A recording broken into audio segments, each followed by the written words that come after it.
ರೇಖಾಭಿನಯ ಪಾತ್ರವನ್ನು ಮಾಡುತ್ತಿದ್ದೇನೆ. ನನಗೆ ಪ್ರೋತ್ಸಾಹ ನೀಡಿ ನನಗೆ ನಾಟಕ ಕಲಿಸಿರುವಂತ ಅಯ್ಯಪ್ಪ ಸರ್ ಅವರಿಗೂ, ನನಗೆ ಪ್ರೋತ್ಸಾಹ ಮಾಡಿ ಕೊಟ್ಟಿರುವಂತ ಡ್ಯಾನ್ಸ್ ಗ್ರೂಪ್ ಅವರಿಗೂ ಧನ್ಯವಾದಗಳು. ಇಲ್ಲಿ ಎಲ್ಲಾ ಸೌಕರ್ಯವನ್ನು ಮಾಡಿರುವಂತ ಗಜಲಿಂಗೇಶ್ವರ ಸ್ವಾಮಿ ವಿನಾಯಕ ಮಿತ್ರ ಮಂಡಳಿ ಅವರಿಗೂ ನನ್ನ ಪಾದಾಭಿವಂದನೆಗಳು.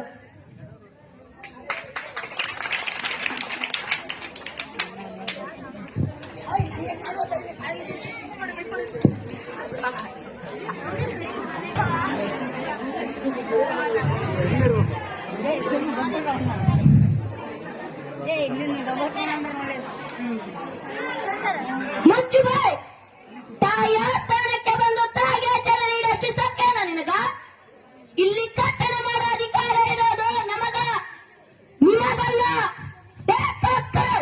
ಕನ್ನಡಿಗರ ಮಾನಾಭಿಮಾನ ಇನ್ನೊಂದ ಕಚ್ಚಿನಾಗೆ ಏನ್ ಗೊತ್ತೈತಿ? ಇದು ಕೆಚ್ಚಲೆಯ ಕಲಿಗಳ ಬೀಡೈತಿ, ಅಂಜಿಕೆ ಎಂಬರರ ನಾಡೈತಿ, ಕಿತ್ತೂರು ದೇಶಾಭಿಮಾನ ಸ್ವಾಭಿಮಾನದ ಗೂಡೈತಿ. ಇಂಥ ನಾಡ ನೀನು ಜೀವದ ಭಯ ತೋರಿಸ್ತಿ. ಪಿರಂಗೇರನ ಗುಂಡಿಗೆ ರಕ್ತ ಭೂಮಿಗೆ ಬಿದ್ದು ಸ್ವಚ್ಛನ್ನ ಸಣ್ಣ ಕೇಳಕ ಕನ್ನಡಿಗರ ಕಾದು ಕುಂತಾರ.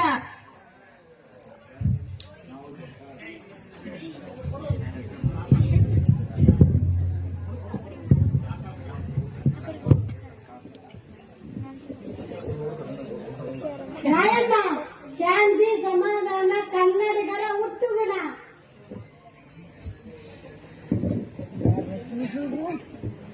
ರಾಯಣ್ಣ, ಹೆಚ್ಚಿನ ವಿರಾಡಿ ಉಸುಲು ಮಾಡಿಲ್ಲ ಅಂದರೆ ಮಾಮೂಲ್ದಾರರು ಕೆರೆ ತಾಂಡೊಡಿತಾರಂತ ವಚ್ಕೊಳ್ರಿ. ಹಳ್ಳಿ ಮಂದಿ ಪರಿಸ್ಥಿತಿ ಅವ್ರಿಗೆ ಏನ್ ತಿಳಿತೈತಿ? ನೀವು ತಿಳಿಸಬೇಕ್ರಿ.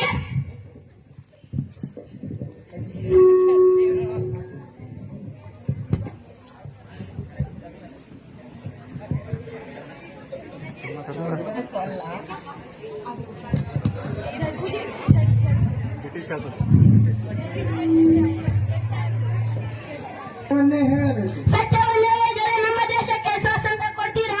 ಇಲ್ಲಿ ಪ್ರಶ್ನೆ ಕೇಳುವ ಅಧಿಕಾರ ನಮ್ಮದು, ಉತ್ತರ ಕೇಳುವ ಕರ್ತವ್ಯ ಅಪರಾಧ ಸ್ಥಾನಿಯಲ್ಲಿ ನಿಂತಿರುವ ನಿಮ್ಮದು. ನಾ ಯಾವ ಅಪರಾಧನೂ ಮಾಡಿಲ್ರಿ. ಕಂಪನಿ ಸರ್ಕಾರ ದಂಗೆ ಎದ್ದು ರಾಣಿ ಚೆನ್ನಮ್ಮನ ದತ್ತುಪುತ್ರನಾದ ಶಿವಲಿಂಗನನ್ನು ದೂರಗಾದ ಮೇಲೆ ಕುರಿತಲು ಪೂರೈಕೆ ಮಾಡಿದ್ದು ಅಪರಾಧವಲ್ಲವೇ? ಅಪರಾಧ ಅಲ್ಲ ರೀ. ಆಕೆ ಚೆನ್ನಮ್ಮ ತಾಯಿ ರಾಜವನಕ್ಕೆ ದತ್ತುಪುತ್ರನಿಗೆ ದಕ್ಕುವಂಗೆ ಮಾಡಿದರೆ ಗಂಗೆ ಆತ ಅದಂಗ್ರಿ ಅಪರಾಧ ಆಗ್ತೈತಿ. ಆಗಲೇ ಸರ್ಕಾರ ಕಚೇರಿಗಳನ್ನು ಸುಟ್ಟು ಕಂಪನಿಯಲ್ಲಿರುವ ರೊಕ್ಕವನ್ನು ದೋಚಿಕೊಂಡು ಹೋಗಿದ್ದು ಅಪರಾಧವಲ್ಲವೇ? ಕಂಪನಿ ರೊಕ್ಕ ಏನ್ ನಿಮ್ ದೇಶದಿಂದ ತಂದಿದ್ರ? ನಮ್ ದೇಶದ ರೊಕ್ಕ ಅದು ನಾವು ದೋಚ್ಕೊಂಡ್ರೆ ಅದೇಂಗ್ರಿ ಅಪರಾಧ ಆಗ್ತೈತಿ. ಆದರೆ ವಿನಾಕಾರ ನೀನು ಕಿರೂರ ಪ್ರಜೆಗಳನ್ನು ನೆಮ್ಮದಿಯನ್ನು ಹಾಳು ಮಾಡಿದೆ. ಇಲ್ರಿ, ನನ್ನಿಂದ ಯಾ ಜೀವನ ಆಗಿಲ್ರಿ. ಅನ್ನ ತಿನ್ನನೆಗೆ ಕನ್ನಾಕ ಪರಂಗೇರಿಂದ ಆಳಗೈತಿ. ಜಾಗ ಕೊಟ್ಟೆ ಜಗತ್ತೇನೆಂದಂತ ಹೇಳು ಪರಂಗೇರಿಂದ ಆಳಗೈತಿ ನಮ್ಮ ಕಿತ್ತೂರು. ಪಿರಂಗೇರಿಂದ ಸಿಕ್ಕಿದ್ದು ನಮಗೆ ನೆಮ್ಮದಿ ಜೀವನ ಅಲ್ಲ ರೀ, ಗುಲಾಮ ಜೀವನ. ಅದಕ್ಕೆ ಬಂಡವಾಳ ಮಾಡಿ ನಾನು. ನೀವು ಬಂಡಾಯ ಮಾಡುವಂತ ಕೆಟ್ಟ ಕೆಲಸ ಆದಲ್ಲಿ ಸರ್ಕಾರ ಮಾಡಿಲ್ಲ, ನೀವು ಸಾಕಷ್ಟು ಒಳ್ಳೆಯನ್ನೇ ಮಾಡಿದೆ. ಏನಂತ ಗಣಿಗಾರಿ ಕೆಲಸ ಮಾಡಿದಂತ ಜಂಬ ಕಚ್ಕೊತಿದ್ದೀರಿ. ವಿದ್ಯೆ ಬುದ್ಧಿ ಕಲಿಸಲು ಸ್ಕೂಲ್ಗಳನ್ನು ಕಟ್ಟಿಸಿಲ್ಲವೇ? ನಮ್ ಭಾಷೆನ ಮೂಲತ್ತಲೆ, ನಿಮ್ ಭಾಷೆನ ಬೇಕಿತ್ತರ್ಲಿಕ್ಕ, ದೇಶ ಬಿಟ್ಟು ಬಂದಿರೋ ನಿಮ್ ಬಂದು ಬೋದವ್ರು ಓದ್ ಕಲೀಲಿಕ್ಕ ಅಷ್ಟ ಯಾಕ್ರಿ? ನಿಮ್ಮ ಪಕ್ಕವನ್ನ ಪತ್ರ ಬರೆಯೋ ಉಮಾಸನ ತಯಾರು ಮಾಡ್ಲಿಕ್ಕ ಶಾಲೆ ಕಚ್ಚಿದ್ರಿ, ನಮ್ಮ ಉದ್ದಾರಕ್ಕಲ್ಲ. ಕಾಡು ದಾರಿಯಲ್ಲಿ ಪ್ರಾಣಿಗಳ ಹಾಗೂ ಓಡಾಡದ ಭೂಮಿಗೆ ಸುರಕ್ಷಿತವಾದ ರೋಡ್ಗಳನ್ನು ಕಟ್ಟಿಸಿಲ್ಲವೇ?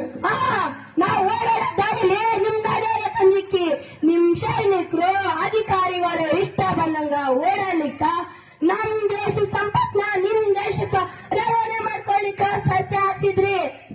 ಜನರ ಆರೋಗ್ಯ ಕಾಪಾಡಲಿಕ್ಕೆ ದವಾಖಾನೆಗಳನ್ನು ಕಟ್ಟಿಸಿಲ್ಲವೇ? ದವಾಖಾನೆ ರೀ ಜಸಾಬ್ರ, ನಮ್ ನಾಡಿನ ಮಣ್ಣಾಗ ದವಾರಿ ಗುಣ ಐತಿ. ಸಹ್ಯಾದ್ರಿ ಬೆಟ್ಟದ ಮ್ಯಾಗಿಂದ ಬರೋ ನೀರ್ನಾಗ ಮದ್ದಿನ ಗುಣ ಐತಿ. ಅದು ಮಲಪ್ರಭಾ ನದಿ. ರಯಣ್ಣ, ನಮ್ಮ ಗಿಡ ಮೂಲಿಕೆಗಳನ್ನ ಕಟ್ಕೊಂಡೋಗಿ ಗುಳಿಗೆ ಮಾಡ್ಕೊಂಡ್ ಬಂದ್ ನೀವು ದವಾಖಾನೆ ತಂದಿದ್ದು ರೊಕ್ಕ ಮಾಲಿಕ ರೊಕ್ಕ. ನಮ್ ರೋಗ ಪಕ್ಕ ಮಾಲಿಕಲ್ಲ. ರಾಯಣ್ಣ, ನಿನ್ನದು ಅತ್ಯಾಸ ಭಾವನದ ವಾದ. ಅದು ಅಲ್ಲದೆ ಇಲ್ಲಿನ ಸರ್ಕಾರ ನಿಮ್ಮ ದೇಶಕ್ಕೆ ನಾಗರಿಕತೆಯನ್ನು ಕಲಿಸಿದೆ. ನಾಗರಿಕತೆ ನೀವು ನಮಗ್ ಕಲ್ಸಿದ್ರಿ. ನಿಮ್ ದೇಶ ಕಂಡೋದಕ್ಕೆ ಮುಂಚೆ ನಮ್ ದೇಶ ನಾಗರಿಕತೆ ಕಲ್ತಿತ್ತು. ನಿಮ್ಗ್ ಅಷ್ಟೇ ಗೊತ್ತಿಲ್ಲ ಕಾಲದಾಗ ಇಲ್ಲಿ ಗ್ರಂಥಶಾಸ್ತ್ರ ಹುಟ್ಟೈತ್ರಿ. ಗ್ರಂಥಶಾಸ್ತ್ರ ರಾಮಾಯಣ ಮಹಾಭಾರತ ಕಾವ್ಯ ಹೇಳ್ತಿರೋ ಈ ವೇದ ಭೂಮಿಗ ನೀವು ನಾಗರಿಕತೆ ಕಲ್ಸಿದ್ರಿ.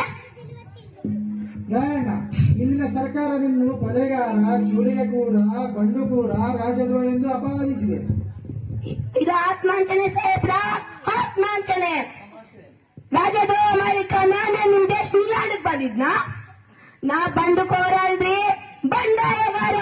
ದಂಡು ಸೇರಿಸಿ ಬಂಡು ಮಾಡಿದ್ದು ನಮ್ಮ ಕಿತ್ತೂರಿನ ಗ್ರಾಮ ತಲೆದಲ್ಲ ಆಪಿನಾಡಿ ನಾಯಿಗಳ ವಿರುದ್ಧ. ನಾ ಸುಲಿಗೆಕೋರ ಅಲ್ರಿ, ಸ್ವಾತಂತ್ರ್ಯ ಹೋರಾಟಗಾರ. ಆದ್ರೆ ನಾ ಸುಲಿಗೆ ಮಾಡಿದ್ದು ನಮ್ ದೇಶದ ಸಂಪತ್ನ ದೋಚು ಆ ತುಳು ನನ್ನ ಮಕ್ಕಳನ್ನ. ಈ ಬಂಡುಕೂರನನ್ನು ರೇಣಗಂಬಕ್ಕೆ ಹಾಕಿ. ಈ ಒಬ್ಬರಾಯ ಸತ್ರೆ ಮುಗಿತಂತ ತಿಳಿಬೇಡಿ, ತಿರುಗೇಡಿ.